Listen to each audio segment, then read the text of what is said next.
Hello, amateurs. Welcome to episode 97 of the Amateur Rugby Podcast, here to help soothe your Sunday morning hangover with some wonderful rugby chat about the grassroots of the game. I'm your host, Tim, and I'm extremely excited to introduce you to my guest today. We played for years together at Old Colfeians and both captained the club. We've been to music festivals together, we've been on countless rugby tours together, and we're even housemates. And now he plays for Real Madrid.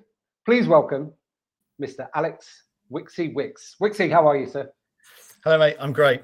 Thanks for having me. I'm just pleased that I made the top 100, to be honest. I was starting to get worried that I might never make it on your wonderful show. So thanks for having me. Well, you're very welcome. Thanks for sparing the time. Now then, we need to start with the obvious question. How did playing social rugby for Old Colfeians in Southeast London prepare you for a career at Real Madrid?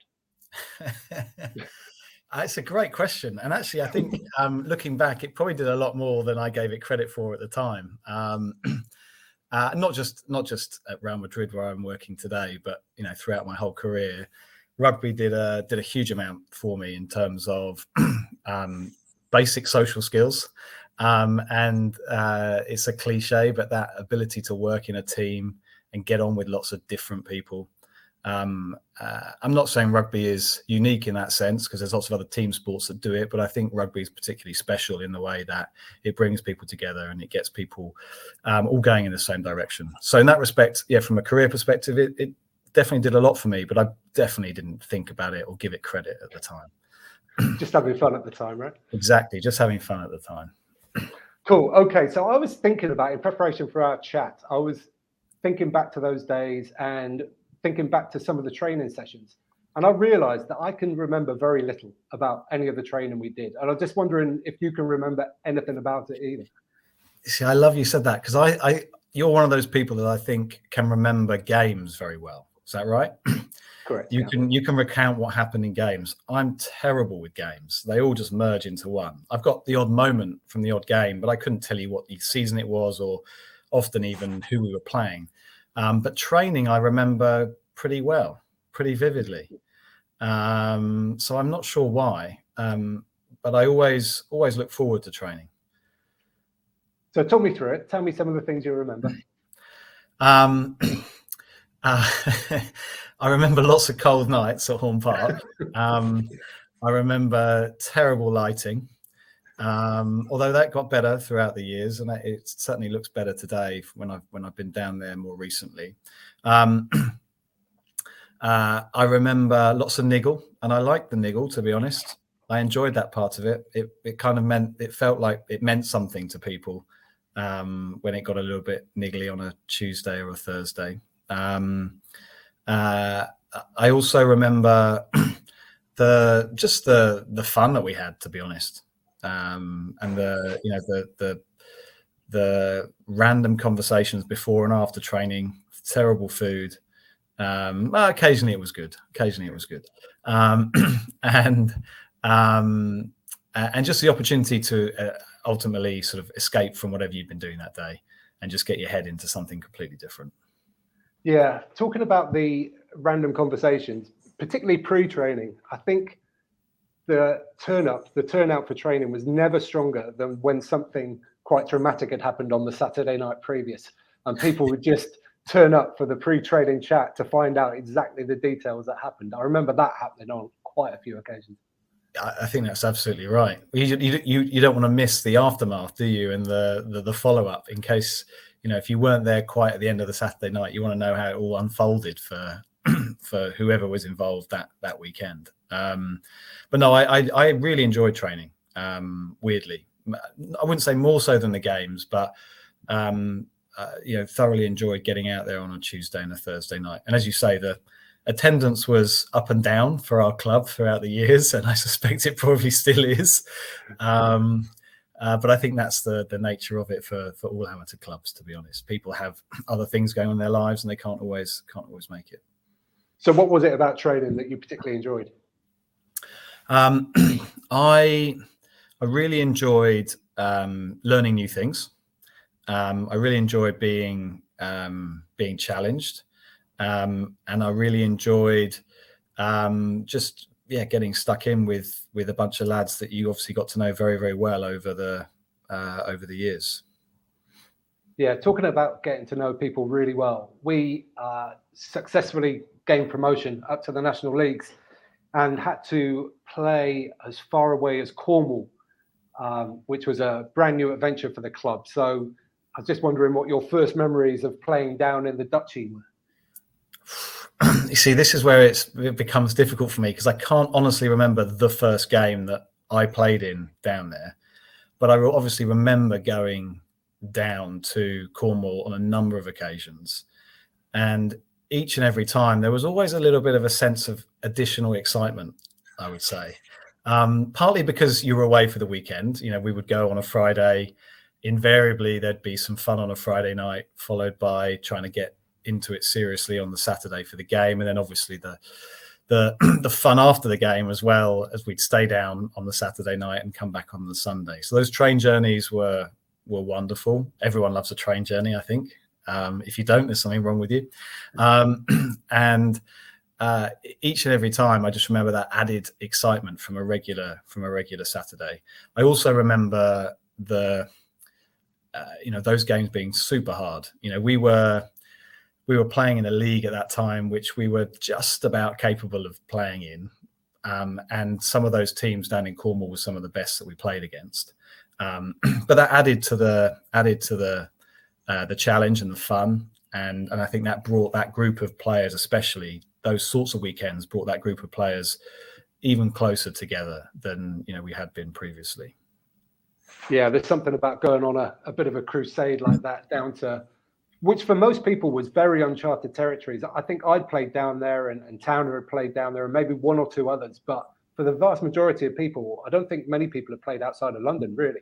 Was that your experience? Yeah, very little. I mean, I'd played a few games down in the West Country in Bath with my Colts team before, but I'd never gone that far away to play, to be honest. And you always understood Cornwall to be this hotbed of rugby. You know, there's no other sport there. You know, no one plays football or anything else. It's just rugby. So you're kind of going to somewhere where it is sort of all encompassing for everyone down there. And people, again, we had big crowds down there. People turn out because it's something fun to do at the weekend. It was a new experience for a lot of us, but a great one. And I loved going back down there every time. Yeah. So one of the other things that we used to do to help build team spirit and closeness and camaraderie was we'd have a theme every week. I think it was just away games that we did it. But anyway, could you explain what the themes were, and maybe if you've got a particular favorite or one that sticks in your mind? Oh, God. That's a good question. So you're testing me now. You might have to give me some help in terms of what some of these themes were. Well, I remember once we played away at Barking, and the theme was dogs. Okay. I don't remember that. I may not have been there, but I may not have been playing that day. Themes. I honestly can't remember a theme going down to Cornwall. Right. But that's maybe just because I was 21, 22 years old and drunk most of the time. But I can't remember now. And it was a long time ago. What I do remember is just that the fun that we'd have on that train going down, and then especially coming back. And when you got a carriage just to yourselves, the fun that you can have on a train carriage for 6 hours with 25 lads is a lot. It's a lot of fun. And then getting kicked out into London, central London, when we got back as well. And then getting kicked out to central London, and then ending up in a bar somewhere in Fulham, usually, till as late as you could go, and then having to crawl into work on a Monday morning. It was good fun. I wouldn't want to have to do that today, but back then, before wives and kids and the rest of it, and I guess more serious work. It was wonderful. Loved it. Yeah, and it must be said. I mean, you mentioned there that we had a train carriage to ourselves, but that wasn't always the case when we started the journey, but it tended to be that way by the end. Now, I like to think we're all very polite and sort of like tried to explain ourselves, and people were happy to move and all that kind of stuff. At least I hope that's the way it was.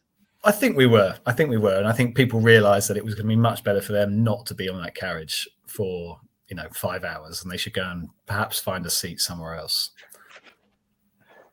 We would never have forced anyone. We would never have forced anyone out. No. Everyone was always welcome to stay. Very inclusive group of people. Yeah, would have encouraged them to join in, if anything. Correct. That's right. Especially if they had a good singing voice.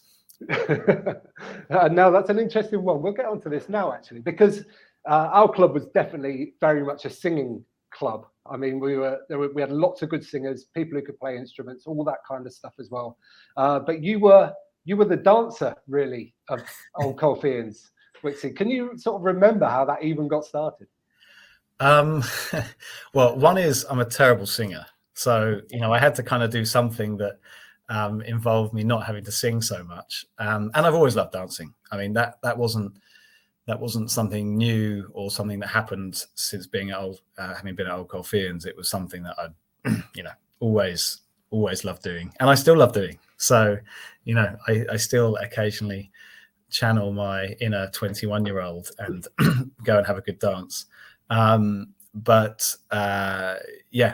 know. It was organic. It just happened. I like dancing. I would get up and dance, and people seemed to enjoy it, or not, or maybe they were just taking the piss out of me. I don't know. I don't really mind. I enjoyed it. It was definitely the former. But then there was an interesting thing happened, because your younger brother came into the senior squad, and he also likes to dance. So he does. What were your feelings about that? When he came into the fold? Well, it was fine. Obviously, the only problem was every time we had a dance off, I lost. So, it was every time, wasn't it? Yeah. So my position as if I ever had this position at all as the lead dancer was usurped very, very quickly. He Johnny used to work on his moves, though. I think he used to, he literally used to practice. I reckon he put a lot of practice in, to be honest. He did pull out some things. He did. He had some proper moves, whereas I was always just making it up on the spot.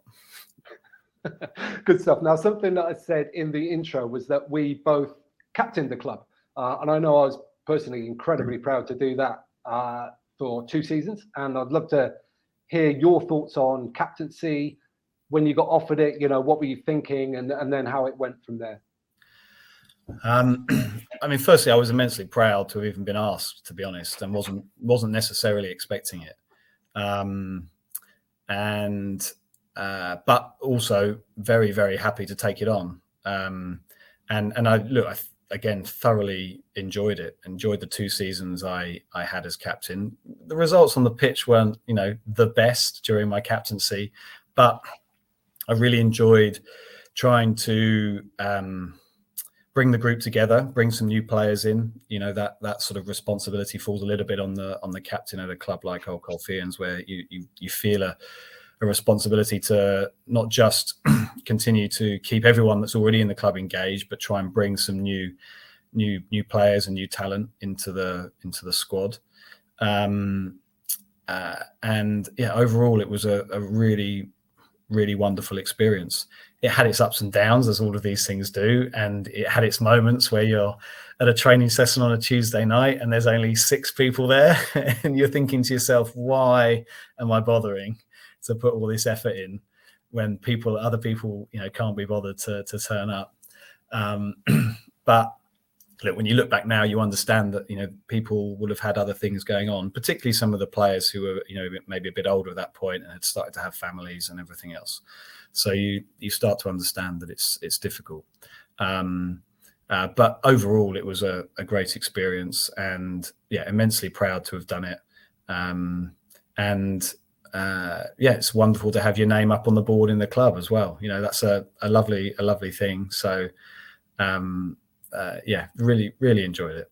And I also, the other thing I just add there is that, I also found the support that I got from everyone else was fantastic, particularly from some of the other senior players. It was great to see. So how would you describe yourself as a captain? What would you say your strengths are? I think I'm pretty good at bringing people together. My organisation skills are okay, and I'd hope that people would say I was, good at motivating people to get out and try and train at least once during the week, and obviously turn up on a Saturday, and maybe beyond anything else, just to make sure it was fun. I wanted people to enjoy it. None of us were getting paid. None of us were ever going to be professional rugby players. Well, actually, no. Some people did go on to get paid to play, yourself included. But none of us were ever going to reach the top. So it had to be fun. Everyone was going to work every day, and if it wasn't going to be fun, then what's the point in doing it?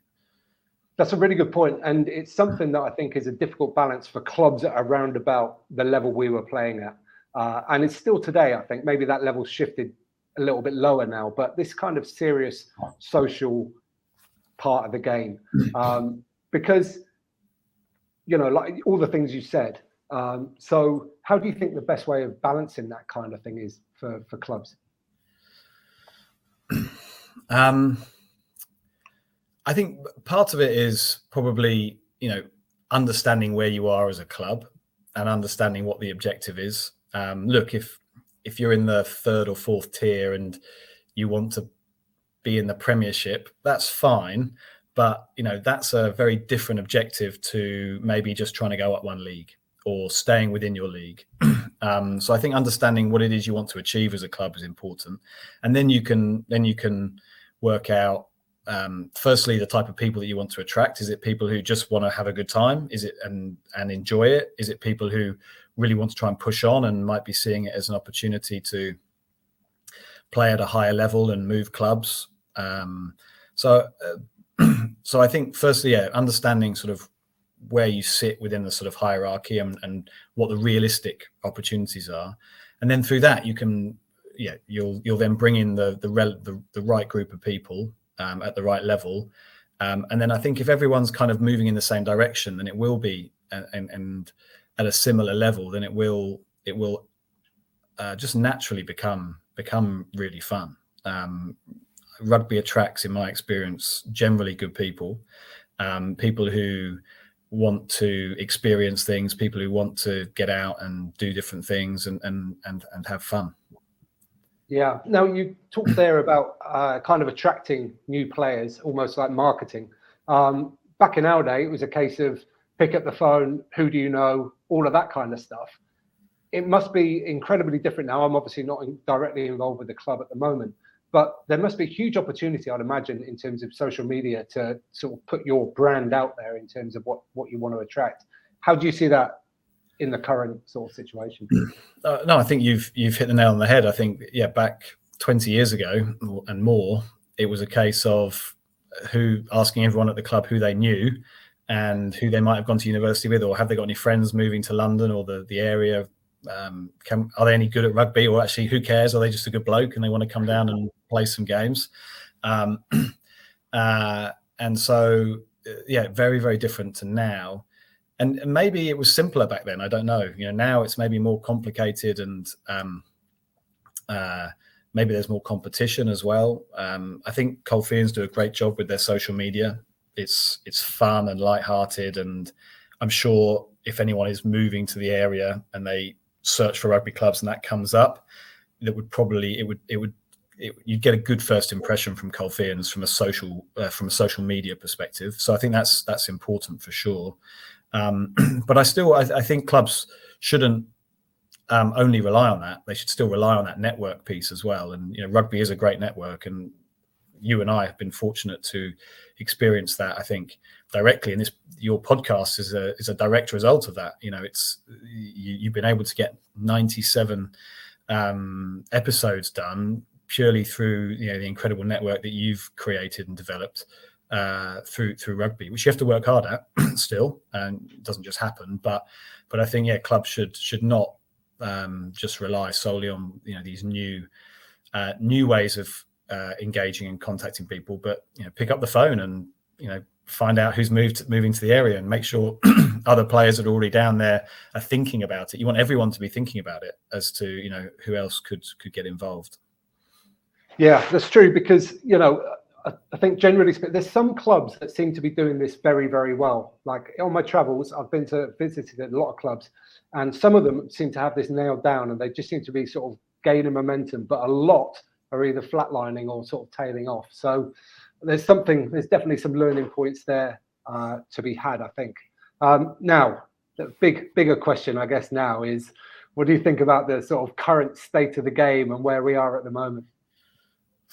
That is a big question. You and I were talking very briefly before, and look, I am genuinely a little bit worried about where it might go. Obviously, clearly, the safety and well-being and health of the players has to be paramount.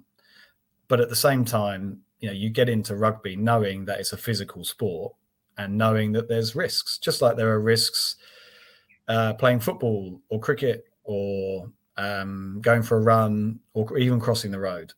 And I think that there has to come a point where people have to kind of accept that there are some risks. And as long as you understand what the consequences of that could be, and then you kind of make your own decision. Granted, a lot has changed in the last 25 years in the world of rugby, and training techniques and medical understanding of the impact of a contact sport like rugby that has had on people's bodies, and most importantly their minds, and their brains and their that side of wellness.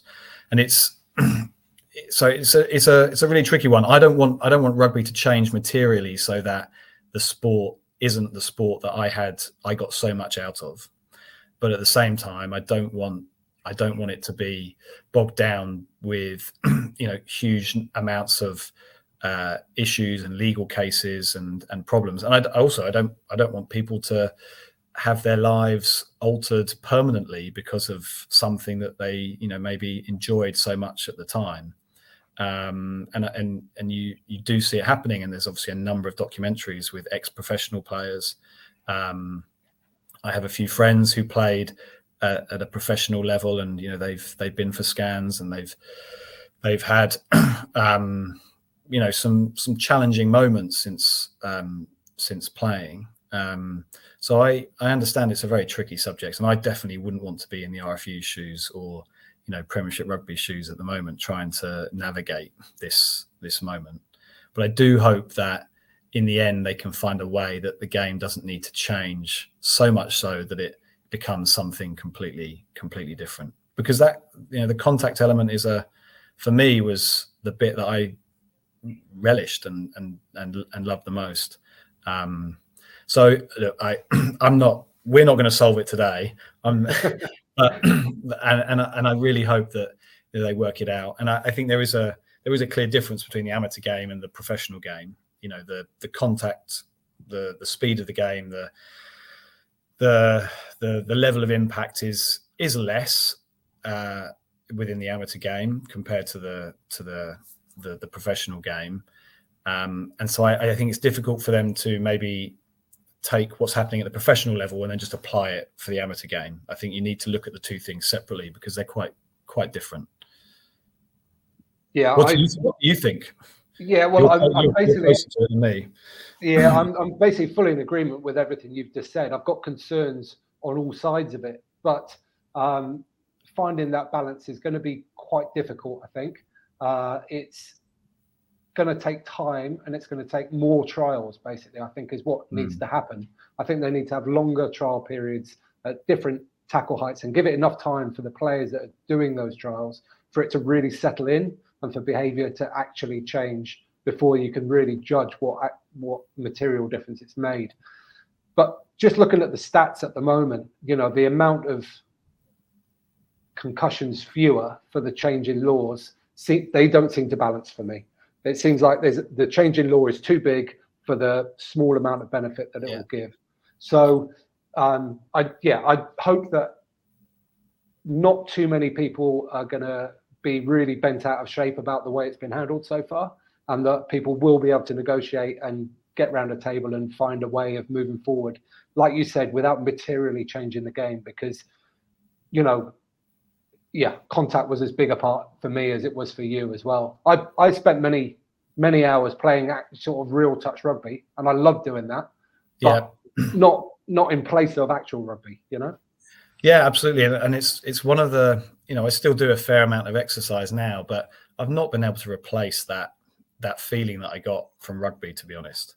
And that exhilaration and that moment when you go into a tackle or you make a tackle, I've just not been able to find that. I mean, my body wouldn't be able to take it anyway. It could barely take it at the time, but it wouldn't be able to take it anyway now. But I still miss that. And I've not been able to replace it with running or cycling or paddle tennis or whatever it is that you know, I've tried. And, you know, golf definitely doesn't do it. So it will be a shame if that is lost from the game completely. So talking about your body, and you'd have played many more games if you hadn't been born with chocolate ankles. How are the chocolate ankles? The ankles are all right, actually. I've not, touched wood, I've not had any problems with the ankles recently. I did tear my calf playing football last summer, and that took me 5 months to get back from a rut to be able to run again. So that wasn't much fun. But the ankles are good. The rest of the body is generally good. But the calf kind of came out of nowhere, to be honest. Hadn't had any problems previously. Was that in training with the Madrid first team? Or? No, I was actually playing on the pitch that they had trained on. It was a staff game after a training session that the first team had. I wasn't giving a great showing of myself, but then, you know, half an hour in, the calf just popped. A very weird sensation. It felt, the first thing that came to my mind was someone had thrown a cricket ball at the back of my calf. Obviously, there was no one there when I looked around. And yeah, that was the end of my game that day. And then 5 months. The physio said to me, look, basically, and the doctor said to me, look, how old are you? I said 42, and he said, yeah, after 40, calves become a problem. So what kind of tear? What kind of grade tear was it? It was a grade 3, so I was just short of potentially having to have surgery. Wow. Okay, so a proper one. Proper one. It was about 12 centimeters long and about 2 centimeters wide. Holy moly. That sounds nasty. No wonder it took 5 months. Yeah. Okay, let's move on from injuries. Let's talk about the captain's lodge. So could you give a bit of detail about the captain's lodge and maybe, just tell people about the captain's lodge. The captain's lodge.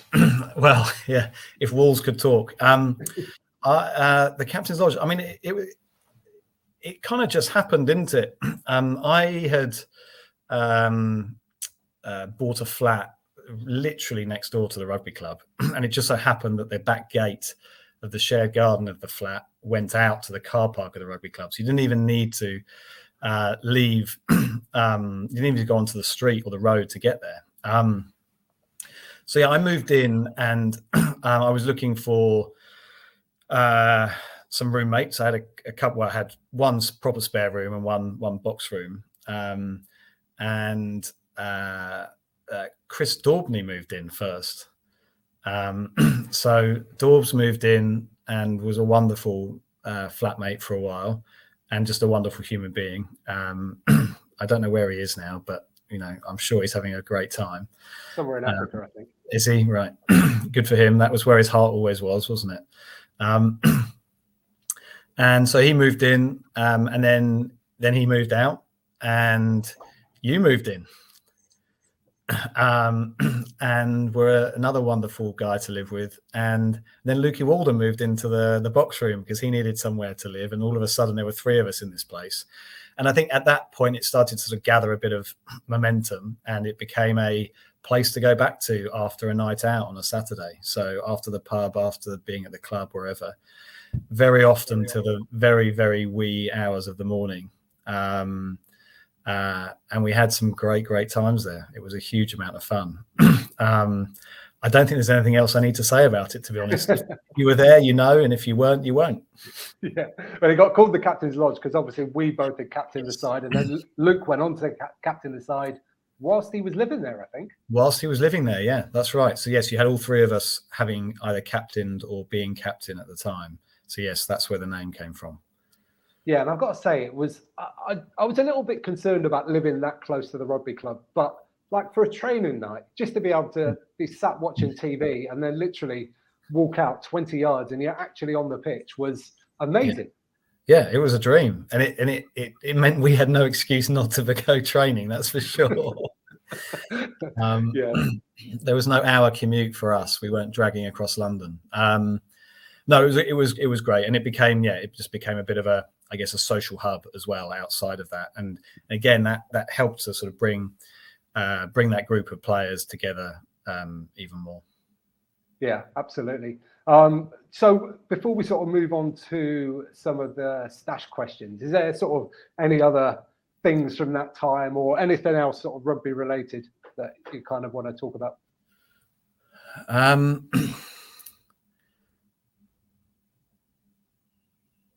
I think only that, I see now, looking as you look back and having got to know so many different people, from, guys who are younger than me through to guys who are older than, quite a fair bit older than me.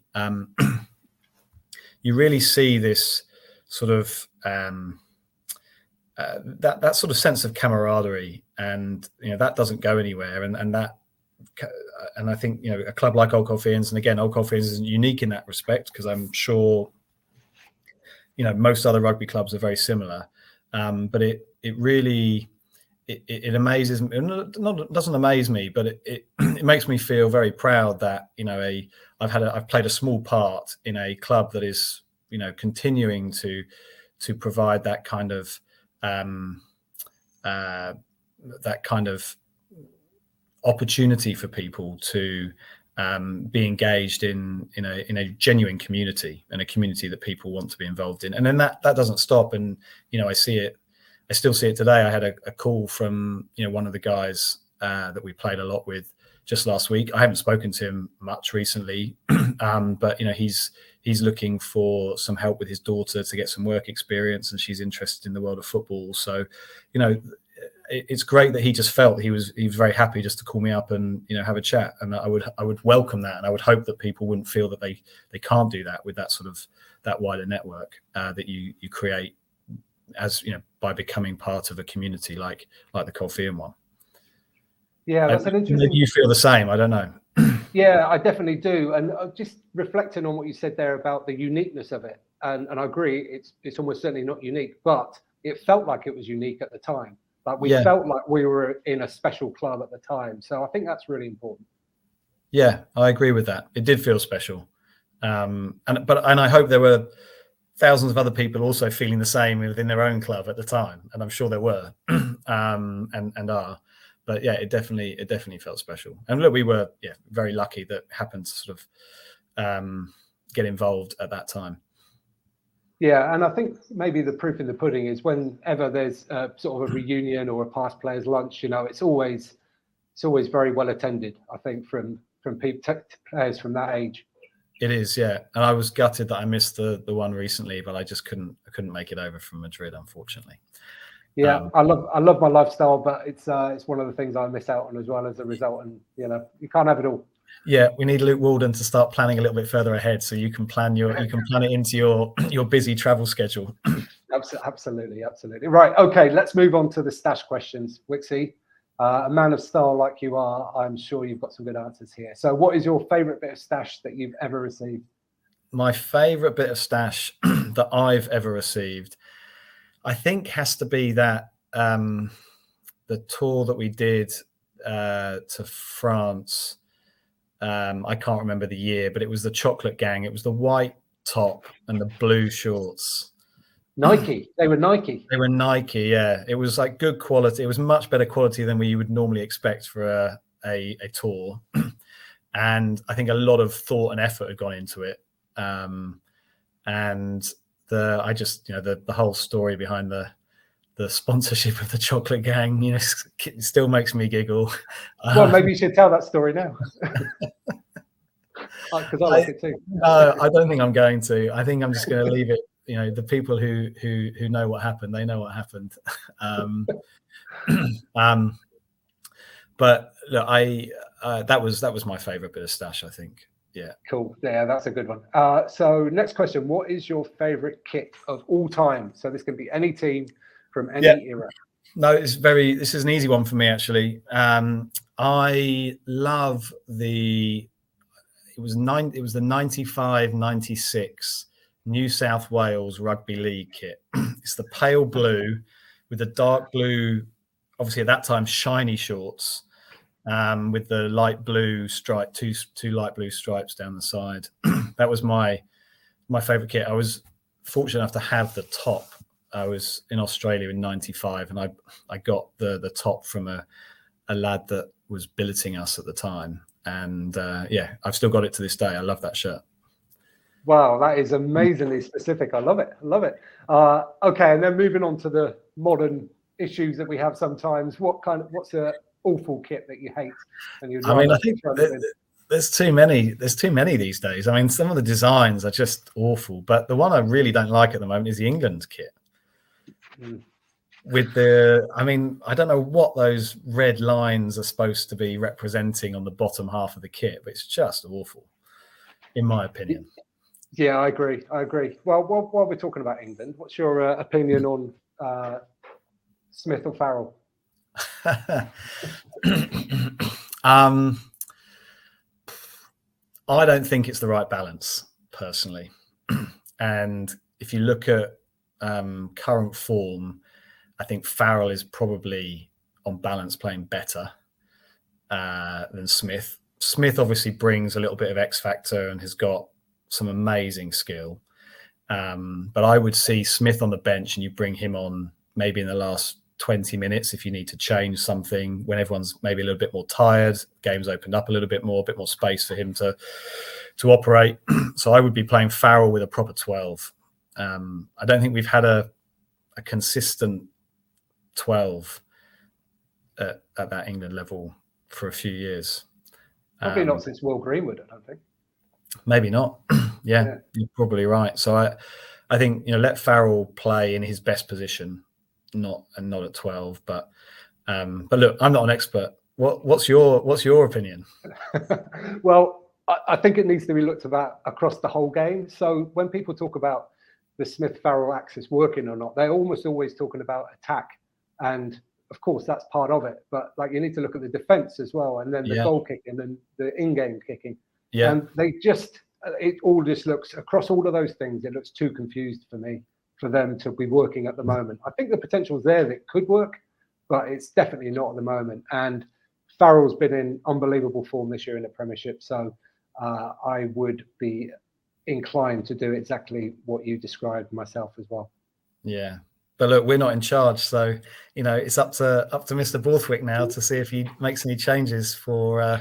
Well, has he? I haven't seen has the team been announced today? I haven't seen it. Yeah, announced yesterday. He picked Farrell at 10. He did. Okay. Yeah. Yeah. Wise man. He knew. Okay, mate. Before we wrap this up, is there anything else you kind of want to add or say at all?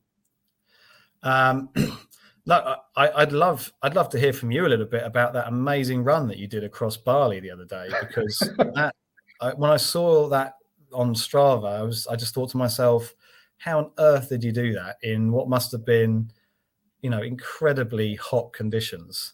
How are you feeling now? Yeah, well, I've just about recovered. It was about 10 days ago now, I think. So for those that don't know, obviously, a lot of listeners will know that I did the Great Rugged Run, which was a multi-day event. But I ran all the way across Bali from north to south, which was 37 miles in the end. And I got heat stroke, I think, on the first half of it, because I was planning on going up and then getting cloud cover and hopefully a bit of rain, but that didn't come at all.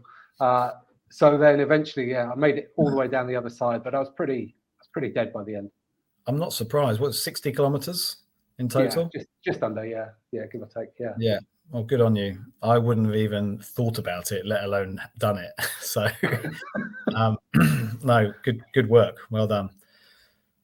Excellent, mate. Now, listen, if people want to get a hold of you, if they want to, get a job at Real Madrid or something like that, what is the best way for people to be able to do that? Best way is just find me on LinkedIn and ping me a message there. Okay, Alex Wicks, Real Madrid. LinkedIn. Alex Wicks, Real Madrid, LinkedIn. You should be able to work that out. Absolutely. And we've spoken a lot about Old Colfeians today. So up there on the screen at the moment, Colfeians Rugby, that's the Twitter handle. And I know they would always be welcoming new players and fresh input and all of that kind of good stuff. Yeah, it's a great club. It's a great club. Get down there, enjoy it, get involved. Amazing. Okay, so everything that we've mentioned today will be linked in the show notes below. So it just leaves me to say one last time, Wicksy, thank you very much. Thank you very much, Tunny. Great to see you. There he goes. Okay, Wicksy, thanks so much for all that amazing stuff. Some good stories from the old days there, and some sort of really good insights there about the game as it is at the moment and captaincy and things like that. So, Doddy Aid. This is Saturday, 11th of Feb, as we're recording this, and Doddy Aid finishes today. There's a group of brave people who have cycled all the way from Cardiff up to Murrayfield with the match ball and going to be delivering it before the game up there at Murrayfield. So, one last pump for doddyaid.com this year. If you can share a few pounds to help get a world free of MND, that would be amazing. Now, what did you think of last week's pod with Mark Schooler from Farnham Rugby Club? That was a real cracker, wasn't it? There's so much value in there and a ton of laughs too. And I'd love to hear your feedback if you've got any. You can get in contact on email to hello@amateurrugbypodcast.com. And join me again next week when my guest will be, well, I'm not quite sure yet, but it might be somebody that was on that cycle ride I just mentioned a minute ago. We'll see. It might be too saddle sore to sit down and record. But if you've enjoyed this podcast, you could rate and review on your podcast player. You can like, share, retweet. But what I'd really like is if you mention it in person to someone next time you're down your local rugby club. But until then, get out and play.